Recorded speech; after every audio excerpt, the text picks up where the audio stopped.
আজকে চট্টগ্রাম বন্দরে পাকিস্তান থেকে আসা 2 কন্টেইনার পণ্য যেগুলো ক্লাসিফাই করা হয়েছিল যে পাখির খাবার, এই পাখির খাবার নিয়ে আসা হয়েছিল পাকিস্তান থেকে। সেই পাখির খাবার চট্টগ্রাম বন্দরে যখন খালাস হচ্ছিল তখন এই বন্দর কর্তৃপক্ষের কাছে একটি সংবাদ ছিল। সংবাদটি হচ্ছে যে পাকিস্তান থেকে আসা এই পাখির খাবারের সাথে মাদক দ্রব্য রয়েছে, অবৈধ, রপ্তানি করা যায় না এই রকম পণ্য থাকতে পারে, এটা সন্দেহ হয়েছে বা তারা গোয়েন্দা তথ্য পেয়েছে। তথ্য পাওয়ার পর এই 2টি কন্টেইনারকে খোলা হয়। খোলার পরে দেখা গেল 6 টন পাখির খাবারের সাথে 2 টন পপি সিড পাওয়া গেছে। পপি সিডটা কি আপনারা জানেন যে এটা মূলত পাকিস্তান এবং আফগানিস্তানে উৎপাদন হয়। পপি গাছের বীজ, এটা মাদক দ্রব্য উৎপাদন করে। এটা দিয়ে হেরোইন, মরফিন, আফিম, এইরকম আফিম না, মানে সোজা কথা হচ্ছে উঁচু মানের মাদক দ্রব্য তৈরি হয়, কোকেন তৈরি হয়। সেই জন্য বাংলাদেশে এই পণ্যটি আমদানি নিষিদ্ধ। তো পাকিস্তান থেকে বাংলাদেশে যে পণ্য আসে এটা নতুন না, আওয়ামী লীগের যুগ, বিএনপির যুগ, সেই সময়ও অল্প বিস্তর পাকিস্তান থেকে কিছু ট্রেড আমাদের সাথে হতো, যেটা খুব নমিনাল। কিন্তু বাংলাদেশে একটি আইন ছিল, বন্দরের একটি আইন ছিল, সরকারের একটি বিধি ছিল। সেই বিধিটি হচ্ছে পাকিস্তান থেকে যদি কোনো পণ্য আসে তাহলে সেই পণ্যটি 2 বার পরীক্ষা করা হবে। 2 বার পরীক্ষা করে নিশ্চিত হয়ে তারপরে খালাসের অনুমতি দেওয়া হবে। ডক্টর ইউনূস আসার পর, ক্ষমতায় আসার পর, এই মৌলবাদী গোষ্ঠীরা যখন বাংলাদেশের এই সমাজ রাষ্ট্রকে কন্ট্রোল করা শুরু করলো, তখন প্রথম যে পরিপত্রটি জারি হয় ডক্টর ইউনূসের মাধ্যমে, সেটি হচ্ছে যে পাকিস্তান থেকে কোনো পণ্য এখন আসলে সেটিকে আর সিকিউরিটি চেক করতে হবে না। খেয়াল করে দেখেন, ডক্টর ইউনূসের বাপের বাড়ি চিটাগং আর তার দাদার বাড়ি পাকিস্তান। সেই পাকিস্তানের প্রতি যে তার মোহ, সেই পাকিস্তানের প্রতি যে তার আস্থা, সেই আস্থা বলে তিনি প্রথম ফরমানটি জারি করলেন যে চট্টগ্রাম বন্দরে আসা পাকিস্তানি কোনো জাহাজকে আর পরীক্ষা করতে হবে না, মানে ডাবল চেকের বিধানটি উঠিয়ে দেওয়া হলো। উঠিয়ে দেওয়ার পরে আমরা প্রতিবাদ করেছিলাম, অনেকে প্রতিবাদ করছে। এর প্রতিবাদ করার পিছনের কারণগুলো আপনাকে বলি। আপনারা জানেন বিএনপি সরকারের আমলে 2003 বা 4-এর দিকে চট্টগ্রাম বন্দরের থেকে খালাস হওয়া সিএফএল অর্থাৎ কর্ণফুলী ফার্টিলাইজার ফ্যাক্টরি যে জেটি আছে, ঘাট আছে, সেই ঘাটে পাকিস্তানের একটি জাহাজ নোঙ্গর করে। সেই নোঙ্গর করা জাহাজ থেকে খালাস করা হয় যেই মালগুলো, সেই মালগুলো ছিল এই 10টা অস্ত্র।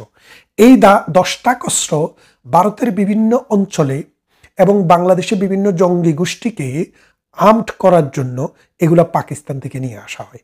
অর্থাৎ পাকিস্তান যে জঙ্গিবাদ, সন্ত্রাসবাদ, মৌলবাদ, অস্ত্রবাজ এবং মাদক দ্রব্য পৃথিবীর বিভিন্ন অঞ্চলে রপ্তানি করে, সেটার প্রমাণ কিন্তু আমরা তখনই পেয়েছি।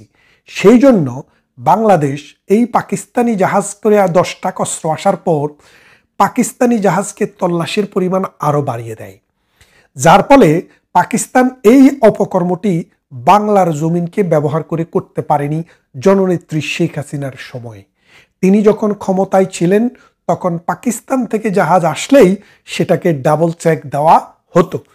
আর ডক্টর ইউনূস এসে মামার বাড়িতে আসার ব্যবস্থা করে দিলেন। শুধু তা না, আমি আরেকটি ভিডিওতে বলেছি বাংলাদেশের সাথে পাকিস্তানের একটি মেমোরেন্ডাম অফ আন্ডারস্ট্যান্ডিং হয়েছে। সেই মেমোরেন্ডাম অফ আন্ডারস্ট্যান্ডিংটা কি, পাকিস্তানের কোনো মানুষ যদি ডিপ্লোম্যাটিক পাসপোর্ট নিয়ে আসে, অর্থাৎ লাল পাসপোর্ট, আমাদের দেশে বাংলাদেশে সবুজ পাসপোর্ট, কিন্তু যারা সরকারি চাকরি করে, ডাক্তার, কবিরাজ হইতে শুরু করে ডিপ্লোম্যাট, মন্ত্রী, এমপি, সবার একটি লাল পাসপোর্ট থাকে। এই রকম পাসপোর্ট নিয়ে যদি ঢাকার বন্দরে আসে তাহলে পাকিস্তানের কোনো লোককে বিছা নিয়ে আসতে হবে না, মামার বাড়িতে এসছে সেই হিসেবে তাদেরকে ফোর্ট এন্ট্রি দেওয়া হবে। ভারতকে, আমেরিকাকে, জাপানকে, কানাডাকে আমরা কাউকেই মূলত এই রকম ফোর্ট এন্ট্রি দেই না। আমাদের নিয়ম হচ্ছে ভিসা নিয়ে আসতে হবে। একমাত্র 410 মূলত বাংলাদেশের কোনো নাগরিক ভিন্ন রাষ্ট্রের নাগরিকত্ব গ্রহণ করলেও তাকে 28 দিনের জন্য পোর্টে এন্ট্রি দেওয়া আগে বিধান ছিল, এখন সেটি পাকিস্তানিদের ক্ষেত্রে এক্সটেনশন দেওয়া হলো।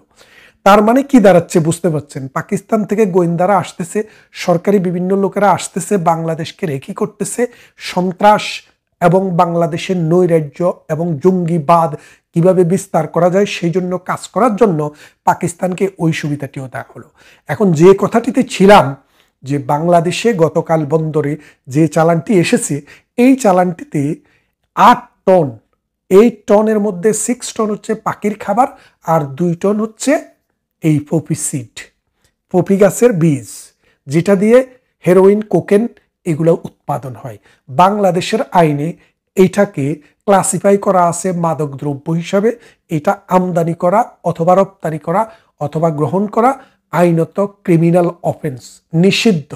সেই কাজটাই এই চট্টগ্রাম বন্দরকে ব্যবহার করে আজকে সংগঠিত হলো। আমরা যে বলেছি, আপনারা অনেকেই মনে করেছিলেন যে আমরা যাকে দেখতে নারী তার চলন বাঁকা, পাকিস্তানকে আমরা দেখতে পারি না তাই পাকিস্তানের দোষ ধরি। কিন্তু এই ভারত থেকে আজকে এত বছরে যে এই প্রোডাক্টগুলো আসতেছে, এই রকম কিন্তু ঘটনা বন্দরে ব্যবহার করে হয়নি। হ্যাঁ, ভারত থেকেও পেন্সিডিলের মতো মাদক, ইয়াবার মতো মাদক আসে, তবে সেটা ভারত এবং মিয়ানমার দুই জায়গা থেকেই আসে। এগুলো চোরা কারবারি, ট্রেডিশনালি শত শত বছর থেকে এইসব চলে আসছে সীমান্তে। কিন্তু আন্তর্জাতিক লাইনকে ব্যবহার করি, ওশান লাইনকে ব্যবহার করি বাংলাদেশে এই রকমের মাদক দ্রব্য বৃহৎ আকারে চালান করার যে নমুনা, এটা কিন্তু মূলত পাকিস্তানি করে। আমি 10টা আগস্টের কথা বললাম। তাহলে দেখেন, বাংলাদেশটাকে জামাতি কায়দায় যে অশান্ত করার জন্য, এই দেশের যে ডিজাইন আছে সেই ডিজাইনটাকে ধ্বংস করে দেওয়ার জন্য, এই দেশটাকে মাদক দ্রব্য দিয়ে সয়লাভ করে দেওয়ার জন্য পাকিস্তানি যে চক্রান্ত, সেই চক্রান্তের একটি নমুনা উদ্ঘাটিত হলো। আসলে বাংলাদেশ এখন যদি এই কথা মনে করে যে না পাকিস্তান ভদ্র হয়ে গেছে, তাহলে এটা খুবই ভুল করা হবে। কারণ পাকিস্তানে দ্বৈত শাসন চলে, দুইটা ফেডারাল গভর্নমেন্ট। একটি গভর্নমেন্ট হলো, আপনারা দেখেন, আমরা দেখি আন্তর্জাতিকভাবে স্বীকৃত একটি সরকার, যেই সরকারটি পৃথিবীর মানে এই 80 বছরে কখনো একটি সরকারও, সিভিল সরকার, সিভিল প্রশাসন কখনো 5 বছর শাসন পূর্ণ করতে পারেনি। এবারে পারবে কিনা সেটা আমরা জানি না, যদি পারে ভালো। কিন্তু আরেকটি সরকার হচ্ছে আর্মি সরকার। আপনি জানেন আমেরিকাতে রাষ্ট্রপ্রধান এবং আর্মি প্রধানকে, সরকার প্রধান এবং আর্মি প্রধানকে একসাথে অভিবাদন জানানো হয়েছে। তার মানেটা বুঝছেন, পাকিস্তান নয়, পৃথিবীর কোনো দেশেই আর্মি প্রধান প্রথম 10 জনের মধ্যে পড়েন না। প্রথম 10 জনের পরের জন হচ্ছেন আর্মি প্রধান। তার মানে আমেরিকা মনে করে যে পাকিস্তানের 2টি সরকার, একটি আর্মির সরকার, একটি জনগণের সরকার। এই আর্মি এবং জনগণের সরকারের দ্বন্দ্বে গত 70-80 বছরে পাকিস্তান নামক রাষ্ট্রটি দাঁড়াতে পারেনি। আমাদের এই ভূখণ্ডটিও, বাংলাদেশটিও একসময় পাকিস্তানের অংশ ছিল। এই দ্বৈত শাসনের কারণে, জনগণের সরকারের হাতে ক্ষমতা না দিয়ে আর্মি সরকারের হাতে ক্ষমতা রাখতে চাওয়ার কারণে পাকিস্তান রাষ্ট্রটির অপমৃত্যু ঘটে, অর্থাৎ বাংলাদেশ নামে আরেকটি নতুন রাষ্ট্র তৈরি হয়। এখন বেলুচিস্তানে যুদ্ধ চলছে, লং টাইম ধরে যুদ্ধ চলছে। একদিন এই বেলুচিস্তানও ভেঙে যাবে, পাকিস্তান আরেকটি ভার ভাঙবে।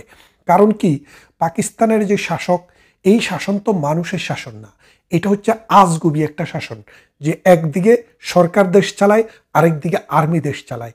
এই দুইটা কারণে পাকিস্তান কখনো সিভিল প্রশাসন শক্তিশালীভাবে গড়ে ওঠেনি।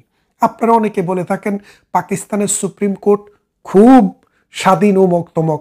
আসলে পাকিস্তানের সুপ্রিম কোর্ট আর্মি সম্পর্কে কোনো রুলিং দেওয়ার ক্ষমতাই রাখে না। যখনই আর্মি যেটা চায় সেই অর্ডারটাই সুপ্রিম কোর্ট দিয়ে করিয়ে নিতে পারে।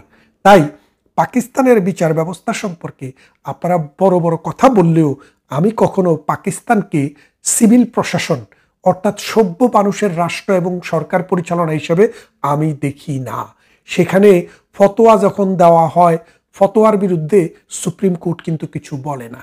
সেখানে যখন মানুষকে ধর্মের নামে হত্যা করা হয়, সুপ্রিম কোর্ট কোনো রুলিং দেয় না। হ্যাঁ, মাঝে মাঝে দু একটা সরকারের বিরুদ্ধে কিন্তু কিছু কিছু ডিসিশন দেয়। কেন সরকারের বিরুদ্ধে সুপ্রিম কোর্ট ডিসিশন দিতে পারে সেটার একটা কারণ আছে। সেই কারণটা হচ্ছে, যেহেতু পাকিস্তানের দুইটি সরকার, অর্থাৎ দ্বৈত শাসন চলে, কোনো কোনো বিষয়ে আছে সরকার চায় কিন্তু আর্মি চায় না, আবার আর্মি চায় সরকার চায় না। পাকিস্তানের যে সুপ্রিম কোর্ট, এটি সবসময় আর্মি কেন্দ্রিক, অর্থাৎ আর্মি যেটা চায়, সরকার যদি তার বিরুদ্ধে কিছু করে তখন সরকারের বিরুদ্ধে একটি রুলিং দিয়ে পৃথিবীকে দেখায়, দেশকে দেখায় যে পাকিস্তানের মানে বিচার ব্যবস্থা খুবই স্বাধীন, সরকারের বিরুদ্ধে পর্যন্ত তারা রুলিং দেয়। আসলে একটি সরকারের বিরুদ্ধে দেয়, আরেকটি সরকারের বিরুদ্ধে নয়। এই অনেক পণ্ডিত, আমি দেখেছি বহু পণ্ডিতকে আমাদের ইউটিউবে কথা বলেন, বিবৃতি দেন, বক্তৃতা করেন, কন্টেন্ট ক্রিয়েট করেন, তাদের অনেককেই বলতে শুনেছি পাকিস্তানের সুপ্রিম কোর্ট অনেক স্বাধীন। কিন্তু এই স্বাধীনতার এই রহস্যটুকু যদি আপনি একটু গভীরভাবে অ্যানালাইসিস করেন তাইলে বুঝবেন এটা স্বাধীন নয়, এটা হচ্ছে জনগণের সরকার থেকে স্বাধীন আর আর্মি সরকারের কাছে পরাধীন। এটা হচ্ছে পাকিস্তানের নীতি। এখন এই আর্মি সরকার এবং জনগণের সরকার দুইটা মিলে যেইভাবে তারা জঙ্গিবাদ উৎপাদন করে, অস্ত্র উৎপাদন করে, চায়না থেকে অস্ত্র গ্রহণ করে এবং পুরো পৃথিবীতে জঙ্গিবাদ রপ্তানি করে, এই জঙ্গিবাদের রাষ্ট্রের সাথে আজকাল বাংলাদেশের যে দহরম মহরম চলছে, তাদের আর্মি আসে, তাদের সেনাপ্রধান আসে, তাদের মন্ত্রী আসে, তাদের সচিব আসে, তাদের ডিপ্লোম্যাটিক কোরের মানুষেরা মামার বাড়িতে আসার মতো করে বিনা বিছায় ঢাকায় আসে। এইভাবে আস্তে আস্তে বাংলাদেশটাকে আস্তে আস্তে একটা মিলিটেন্ট রাষ্ট্রে পরিণত করার চেষ্টা করা হচ্ছে এবং এই জামাতে ইসলামীকে বেস করে, জামাতে ইসলামীকে দিয়ে বাংলাদেশকে অশান্ত করে একটা তেহরিকে তালেবানের মতো গোষ্ঠী এই বাংলাদেশেও সৃষ্টি করতে চায়। আপনারা জানেন, তত্ত্বাবধায়ক সরকার যদি হতো তাহলে সকল দলের প্রতি এক সমান আচরণ করত, কিন্তু আজকের সরকার হচ্ছে একটা মৌলবাদীদের সমর্থিত এবং বিচ্ছিন্নতাবাদী সমর্থিত একটি সরকার, যার কারণে এই সরকার সবার প্রতি সুবিচার করতে পারছে না এবং এর ফলে পাকিস্তানপন্থী যেসব ন্যারেটিভ আছে, আফগানপন্থী যেসব ন্যারেটিভ আছে, তাদের কাছে তারা বন্দী হয়ে পড়েছে। মসজিদ ভাঙা হচ্ছে মন্দির, ভাঙা হচ্ছে অসংখ্য পীর ফকিরের মাজার। কেন? কারণ এই পীর ফকিররা আধ্যাত্মিকতা চড়ায়, বুদ্ধিভিত্তিক চিন্তার বিকাশ ঘটায়, মানুষের মধ্যে ভিন্ন মত এবং পথ সৃষ্টিতে সহযোগিতা করে। কিন্তু এই সরকার চায় শুধু মৌলবাদী চিন্তায় এই দেশটি চলুক। ভারত আমাদের পরীক্ষিত একটি বন্ধু, আমাদের বন্ধুপ্রতিম এই রাষ্ট্রটি আমাদের কাছে সাহিত্য, সংস্কৃতি, ইতিহাসের বিকাশে আমাদেরকে সহযোগিতা করে, অর্থনীতির বিকাশে আমাদেরকে সহযোগিতা করে, মুক্ত চিন্তার বিকাশে আমাদেরকে সহযোগিতা করে, গণ্ডি থেকে বেরিয়ে বিশ্বময়ে আমাদের মানুষ, আমাদের সমাজ, রাষ্ট্র যখন পরিচিত হতে পারে সেই জন্য আমাদেরকে সহযোগিতা করে এবং আমাদের সাথে যেই সব সমস্যা তাদের সাথে হয় আলোচনার ভিত্তিতে, আরবিট্রেশনের ভিত্তিতে সেগুলোর সমাধান করে। কিন্তু পাকিস্তান সেই লাইনের নয়। এখন এই ভারতকে বাংলাদেশে ভিলেন তৈরি করে বাংলাদেশের মানুষের কাছে ভারতকে একটি শত্রু রাষ্ট্র চিহ্নিত করার জন্য দীর্ঘদিন থেকে সংগ্রাম করছিল তারা। সেই সংগ্রামে তারা এখন জয়ী, কিন্তু তারা জিতে গেছে, হেরে গেছে বাংলাদেশ, অসাম্প্রদায়িক চেতনা, মুক্তিযুদ্ধের চেতনা। আমরা বিশ্বাস করি আমাদের সকলের সম্মিলিত চেষ্টায় এই পাকিস্তানি জঙ্গিধারাকে আমরা বন্ধ করব, এই অস্ত্র আশাকে আমরা বন্ধ করব, পাকিস্তানি নাগরিকদেরকে ভিসা নিয়ে আসতে হবে, সরকারকে এই কথাটি আমরা জানিয়ে দিতে চাই এবং পাকিস্তান থেকে যে জাহাজ বাংলার বন্দরে ভিড়বে সেই জাহাজকে আগে যেভাবে 2 বার তল্লাশির নিয়ম ছিল সেই জায়গায় আবার ফিরিয়ে নিতে হবে। এই ঘটনাটি ছোট হতে পারে, 2 টন পপি সিড হতে পারে, কিন্তু এটি দিয়ে আমরা ওই যে বলে না, একটি পাতিলের সব ভাত টিপে দেখতে হয় না, একটি ভাত টিপার পর আমরা বুঝতে পারি বাকি ভাতগুলোর অবস্থা কি। আসুন পাকিস্তানের এই মৌলবাদ উৎপাদন, এই জঙ্গিবাদ রপ্তানি, এই অস্ত্র রপ্তানি এবং এই মাদক রপ্তানি করে বাংলাদেশের সমাজকে তারা ধ্বংস করে দিতে চায় তাদেরকে রুখে দাঁড়াই এবং একটি সুন্দর সুষ্ঠু সমাজ বিনির্মাণে সামনের দিকে এই জাতিকে আমাদের শিক্ষা, আমাদের সংস্কৃতি, আমাদের ইতিহাস, আমাদের মুক্তিযুদ্ধ, অসাম্প্রদায়িক চেতনা এবং গণতান্ত্রিক ধারাকে সামনের দিকে নিয়ে যাওয়ার জন্য সবাই একসাথে কাজ করি। ভালো থাকবেন, কথা হবে অন্য কোনো ভিডিওতে অন্য কোনো দিন।